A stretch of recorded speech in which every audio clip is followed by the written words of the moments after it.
Padres, let's go north. Dodger Stadium. A lot of deals in about a 12-hour span. That guy's gone.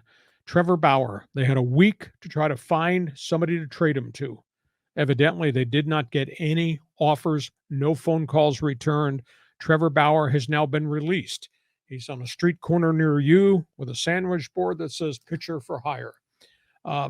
It's a sad commentary about him. He's 83 and 59. He went 8-5 with a 2.39 ERA with the Dodgers in 2021 before the suspension. The guy collected a phenomenal amount of money. By the time we get to the finish line, he will have made off the Dodgers $67 million to go 8-5 because he was paid for that first half of the season.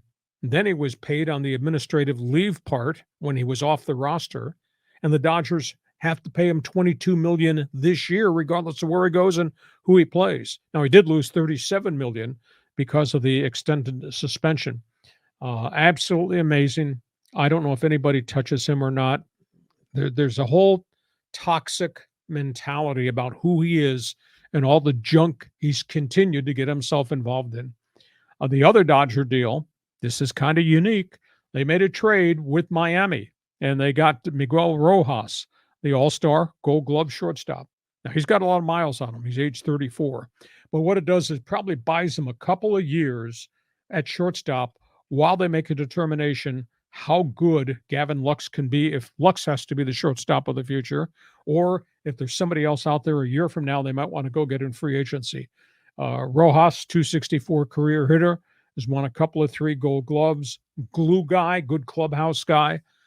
So they got him from Miami for a double-A shortstop that didn't fit into their plans. So your response on Bauer, your response on the new shortstop from Miami. Well, the Dodgers did the right thing in letting Bauer go. So I've been supportive of that from the start. Now, the question is who's going to pick him up? Because they'll get him on the cheap, right? They'll just have to pay the major league minimum. I still think he's going to find a place on a team somewhere, especially for a team that's contending, that's looking for that missing piece.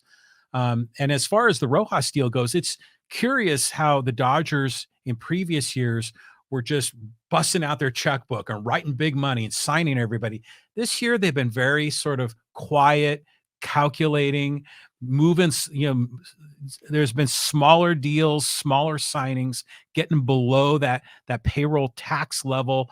So it'll be curious to see how they perform this year, especially going against that Padre lineup. Now, understand this, by virtue of taking on Rojas's contract from Miami, the Dodgers have gone over the luxury tax threshold again. Oh, now they still have time. They can rid themselves of another player with a paycheck to get underneath it.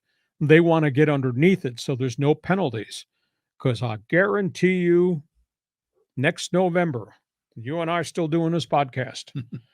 We'll be talking Shohei Ohtani, and the Dodgers are the ones who are going to bid the big time money for him. So there's a method to their madness to get below the luxury tax threshold, but by getting Miguel Rojas from Miami on Wednesday night, they bumped above it, but they can always move a player off their roster to get below it again. So that's where we are.